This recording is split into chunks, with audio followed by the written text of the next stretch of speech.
Avançando na letra da lei, aí agora a gente passa para os parágrafos desse artigo 2º, né? Tem várias informações aqui, né? Tem vários parágrafos, tem 9 parágrafos para a gente explorar. Vamos adiante, então? Então, parágrafo 1º. Aqui, ó, a gente pode denominar esse tópico de obstrução ou embaraço de investigação de infração penal referente à organização. Então, diz assim que nas mesmas penas incorre quem impede ou, de qualquer forma, embaraça a investigação de infração penal que envolva a organização criminosa. Ou seja, aqui eu tenho uma figura equiparada. Então, responde com base nas penas que a gente aprendeu ali anteriormente, de 3 a 8 anos, certo?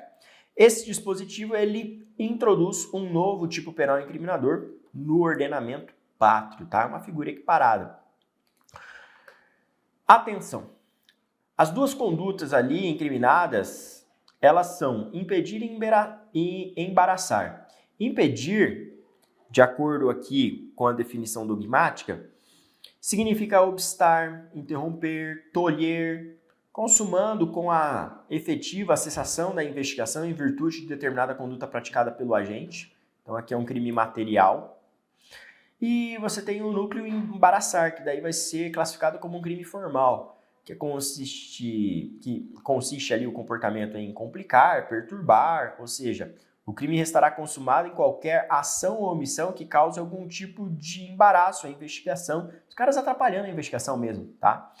Ainda que não haja sua interrupção. Também, então, causar esse tumulto aqui é o que está sendo punido no parágrafo 1º. Diversamente do crime de organização criminosa constante no caput, que tutela a paz pública, aqui ó, o nosso bem jurídico em jogo é a administração da justiça. Tudo bem? E aí, outra observação importante é que, outra diferença é que o crime do parágrafo 1º deve ser compreendido como monossubjetivo ou de concurso eventual, já que pode ser praticado por uma única pessoa, desde que esse agente não tenha concorrido de qualquer modo para a formação da organização criminosa. Então veja que é uma observação também muito importante, tá? Aqui eu tenho um crime que pode ser praticado por um único sujeito, tá? Unissubjetivo ou monossubjetivo ou de concurso eventual. E o que está em jogo aqui no parágrafo 1º do artigo 2º é a administração da justiça, entendeu? Porque o cara, ele tá tumultuando a atividade policial, a prestação de serviço jurisdicional, entendeu? Ele tá impedindo, né, a atuação ali dos órgãos de segurança, fechou? Então, muito cuidado com essas observações. Isso aqui também, sem sombra de dúvidas, pode aparecer na sua prova. Majorante do emprego de arma de fogo. Então, no parágrafo 2º, nós vamos encontrar aqui uma causa de aumento bem significativa. Diz assim o legislador que as penas aumentam-se até metade se a atuação da organização criminosa nela houver um emprego de arma de fogo. Então, muito cuidado, tá? Nós temos, então, aqui uma causa de aumento de pena de até metade. Então, até metade. Um acréscimo bem significativo mesmo em termos de dosimetria da pena, tá?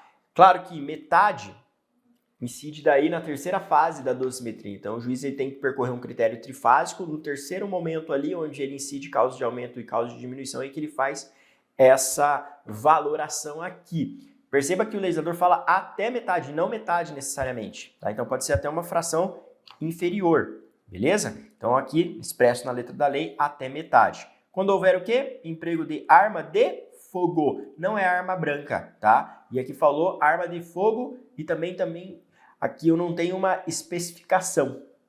Não tem ali uma especificação arma de fogo de uso proibido, uso restrito. Não, falou genericamente, certo? Então, muito cuidado com isso. Falou genericamente emprego de arma de fogo e, em razão disso, vai ter um acréscimo na pena de até metade. É isso que você tem que saber para a sua prova, se vir uma pergunta nesse sentido, tá? Então, cuidado com esses dois pontos aqui que eu grifei em amarelo para você resolver as questões objetivas. Agravante referente ao comando da organização criminosa. Então, diz assim que a pena será agravada para quem exerce o comando individual ou coletivo da organização criminosa, ainda que não pratique pessoalmente atos de execução. Olha só que interessante, né? Punindo aqui a liderança com maior rigor. Então, cuida-se do autor intelectual, ou o que a gente chama de autoria de escritório, que arquiteta mentalmente a estrutura do delito com o objetivo de permitir a operacionalização da conduta ilícita, independentemente da sua contribuição para a prática de atos executórios. Então veja que é o cara que fica lá no escritório, né? Por isso que a gente chama de autoria de escritório. É o autor intelectual, é o cara, o manda-chuva, né? O cara que só tá ali organizando, ó, fulano você vai fazer isso, Beltrano vai fazer aquilo, entendeu?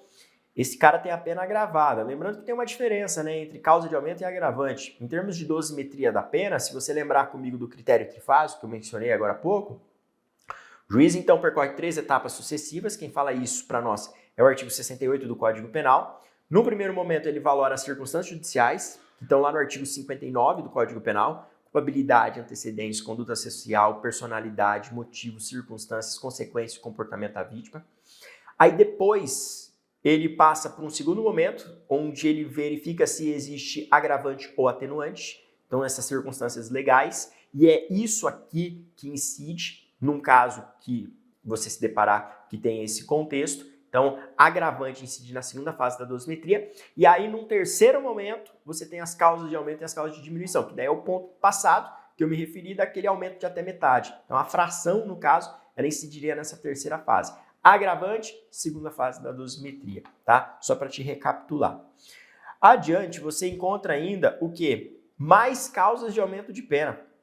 As causas de aumento de pena aqui, ó, aí elas vão variar de 1/6 até 2/3. Então aqui é um patamar variável, 1/6 até 2/3. E o juiz pode, né, estabelecer uma fração até intermediária. Não precisa necessariamente colocar aqui no mínimo ou no máximo. É perfeitamente possível que ele chegue a um patamar ali intermediário. Claro, o juiz ele está vinculado a um dever de fundamentação. Para ele colocar numa fração máxima, ele tem que fundamentar concretamente, tá bem? Não basta falar assim genericamente, pelo fato de ter ali criança, já coloco em 2/3. Não, ele tem que trazer, né, apontamentos daquela situação fática que ele está julgando para legitimar um aumento ali no patamar máximo, perfeito?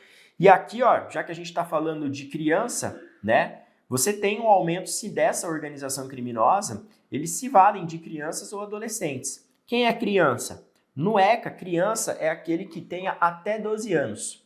Dos 12 até antes de completar 18, aí é adolescente. Porque daí se completou 18, aí, meu amigo, agora é vida adulta, agora é direito penal na veia. Porque antes, né, dos 18 anos, se a gente pratica ali um ato infracional, ele está sujeito às disposições do ECA, do Estatuto da Criança e do Adolescente. Tudo bem? Então, participação de criança ou adolescente gera incidência da causa de aumento aqui lançada no parágrafo 4º. Se há concurso de funcionário público, se funcionário público concorre, funcionário público, daí, o conceito de funcionário público nós encontramos no artigo 327 do Código Penal. Artigo 327 do Código Penal. Importante que o 327 fala de funcionário público de maneira bem ampla, tá?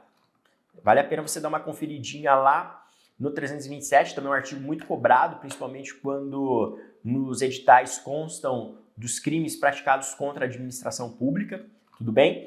Então, assim, é um conceito bem amplo. Não é tão somente aquele cara que passou no concurso, tá? Pode ser cargo em comissão, entendeu? Então, função não remunerada. Cara, até um estagiário pode entrar ali no conceito de funcionário público, tá? Um estagiário de uma repartição pública. E aí, se há um concurso ali de funcionário público, valendo-se a organização dessa condição para a prática de infração penal, você tem uma causa de aumento de pena também ali listada do parágrafo 4º. Se o produto ou proveito da infração destinar-se no todo ou em parte ao exterior. Se a organização criminosa também, aliás, mantém conexão com outras organizações criminosas independentes. Claro, é possível ter uma collab, né?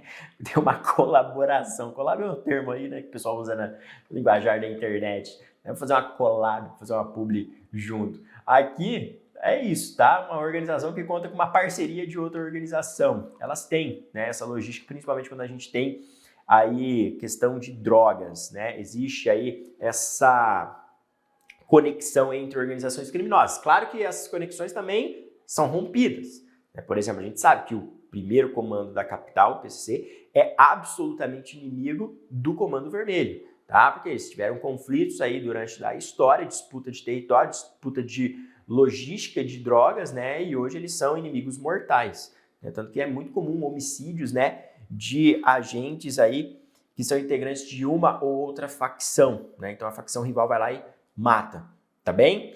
Mas se tiver a parceria, e existe, né, essas parcerias com organizações, por exemplo, menores, você tem aqui a incidência da causa de aumento de pena.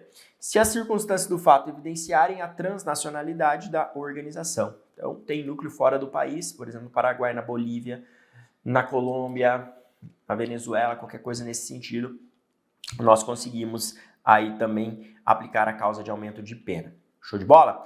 Causa de aumento de pena, e aí, falando de dosimetria, conforme me referi, incide daí na terceira fase da dosimetria. O parágrafo 5º vai dizer para nós, afastamento cautelar do servidor público de suas funções. Então, se você tiver indícios suficientes de que o funcionário público integra a organização criminosa, pô, tem que fazer isso, claro, né? Poderá o juiz determinar seu afastamento cautelar do cargo, emprego ou função, sem prejuízo da remuneração, quando a medida se fizer necessária a investigação ou instrução processual. Pô, tem fundada a suspeita de que tem funcionário público ali envolvido com o núcleo da organização criminosa. A gente tem que tirar esse cara imediatamente do serviço dele, entendeu? O cara é policial, por exemplo, pensa, um cara faccionado dentro da administração pública, né? O que esse cara pode fazer de estrago, né? Ainda pertencendo à função. Então, você tem essa medida cautelar aqui absolutamente necessária, tá? Perceba, a lei fala poderá, porque não é uma obrigação. Então, o juiz ele vai fazer isso e, claro, de maneira fundamentada, tá? Então, esse afastamento aqui deve ser fundamentado, tem que ter, então, elementos que traduzem efetivamente que esse funcionário público está relacionado ao núcleo da organização criminosa, né? E outro ponto, que daí é pegadinha de prova. A lei fala sem prejuízo da remuneração, ele continua recebendo. A gente só afastou ele. Por quê? Ah, professor, mas como assim ele continua recebendo? Meu amigo, ainda é presunção de inocência. Ainda vale a presunção de inocência. Aqui é uma medida cautelar. A gente ainda não bateu o martelo, esse cara realmente pertence à organização criminosa, vamos condenar ele pela organização criminosa. Aí, efetivamente, quando ele for condenado, daí a gente determina a perda do cargo dele e tudo mais, certo? Mas aqui é uma medida cautelar provisória, por isso que não tem prejuízo da remuneração, porque vale ainda nesse momento a presunção de inocência. Show? E atenção, é passível de decretação em qualquer fase da persecução penal. A qualquer momento é possível a gente fazer isso. Desde o campo da investigação até o campo da instrução ou ainda quando estiver na esfera recursal. Tá? É perfeitamente possível também que o juiz determine a suspensão de apenas parte da atividade rotineiramente desenvolvida pelo funcionário público. Uma medida inteligente, né? Tira o cara de determinado setor, limita as atividades dele, aquelas atividades que teriam vinculação com a infração supostamente praticada, entendeu? Porque afinal de contas o cara vai continuar ganhando dinheiro. Então, se ele está num setor lá que pode fazer outra atividade, então deixa ele fazendo outra atividade, né? Vai continuar trabalhando também, entendeu?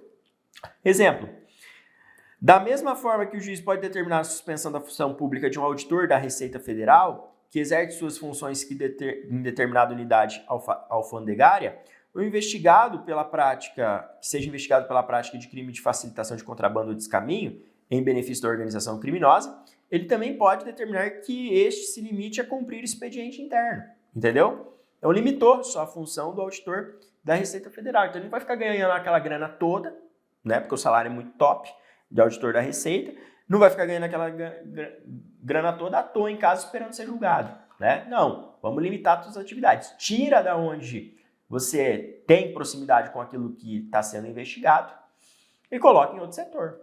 Fácil, né? Justo, né? Uma solução inteligente aqui e o juiz tem que fazer essa análise casuisticamente, tudo bem? Claro que pode ter situações que não tem jeito, né? Tem que afastar mesmo, porque qualquer lugar que o cara tiver dentro da repartição pública, ele pode fazer merda. Vamos lá. Perda do cargo, função, emprego ou mandato eletivo e interdição para o exercício da função ou cargo público. A condenação com trânsito em julgado acarretará ao funcionário público a perda do cargo, função, emprego ou mandato eletivo. E a indicação para o exercício, interdição, perdão, para o exercício de função ou cargo pelo prazo de 8 anos subsequentes ao cumprimento da pena. Então veja aqui, ó, o cara perde o cargo, perde a função, conforme eu falei, mas isso, ó, depois do trânsito em julgado. Antes eu só consigo colocar a medida cautelar, né, de afastamento. Então, ó, teve a condenação definitiva, perde o cargo. Se for um funcionário público, né, envolvido com a facção, com a organização criminosa. E, ó, nós temos ainda um impedimento para o exercício de outra função ou cargo público pelo prazo de 8 anos. O legislador coloca uma quarentena aqui de 8 anos. E cuidado, não há necessidade de motivação do magistrado nesse ponto, tá? Quanto à perda do cargo, quando se tratar de condenação irrecorrível de funcionário público e integrante de organização criminosa. Isso aqui é praticamente um efeito automático da condenação. Foi condenado? Vai perder o cargo. Era um policial, por exemplo, perdeu o cargo. Já era. E mesmo que ele tente ingressar em outra área do serviço público, né, ele está impedido pelo prazo de 8 anos. Certo? Provavelmente nenhum outro concurso de carreira policial vai admitir ele, né, porque daí já cai na investigação social. Né? Mas se ele tentar ingressar em outra área, ainda tem essa limitação de 8 anos aqui. Fechou? Então, muito cuidado com isso. Investigação de policiais envolvidos com organizações criminosas. Se houver indícios de participação de policial nos crimes de que trata essa lei, a Corregedoria da Polícia instaurará inquérito policial e comunicará ao Ministério Público, que designará membro para acompanhar o feito até a sua conclusão. Então, aqui a preocupação é da gente ter um acompanhamento de perto por parte desse policial aí que está sendo investigado, né, por pertencer, integrar ali uma organização criminosa. Então vai ter uma medida interna ali de acompanhamento mais próximo, né, por parte da Corregedoria, tá, e por parte do Ministério Público, se um dos envolvidos ali for policial. Fechou? Pode ser policial federal, policial rodoviário federal, policial militar. Então, cuidado com essa previsão também. E no parágrafo 8º e no parágrafo 9º, que fecham ali o artigo 2º, nós tivemos duas novidades, né? Um tratamento ali bem mais severo na hipótese de você se deparar com as seguintes situações. As lideranças e das organizações criminosas armadas ou que tenham armas à disposição deverão iniciar o cumprimento da pena em estabelecimentos penais de segurança máxima, tá bem? Então tem essa preocupação aí do legislador desde 2019. Esses dois parágrafos, tanto o 8º como o 9º, eles foram inseridos pela aprovação do pacote anticrime, né? A lei anticrime, por isso que eu coloquei ali, que passou no finalzinho, em dezembro de 2019 e entrou em vigor no dia 23 de janeiro de 2020. Teve um mês ali de vacatio legis, tá bem?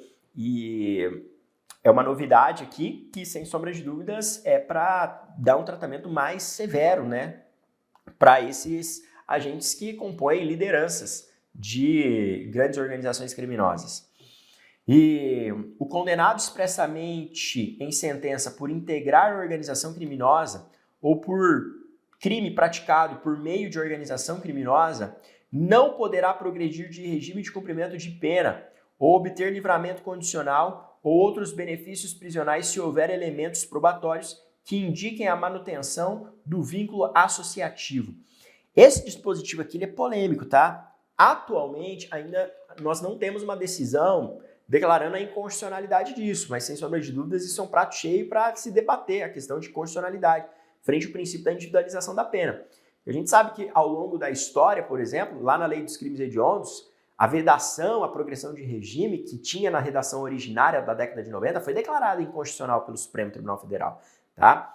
Então, isso novamente aparece aqui com o pacote anticrime, né, essa proibição de obtenção desses benefícios no curso da execução penal, mas até agora, até o presente momento dessa aula, nós não tivemos nenhuma alteração substancial em termos de jurisprudência, ainda não foi declarada expressamente a inconstitucionalidade disso. Portanto, essa redação ainda pode aparecer na sua prova, né? Se você for questionado acerca da letra da lei, então você tem que assinalar que, efetivamente, né, a lei fala atualmente que o condenado, por integrar organização criminosa ou por crime praticado por meio de organização criminosa, ele não poderá progredir de regime de cumprimento de pena ou obter livramento condicional, tá?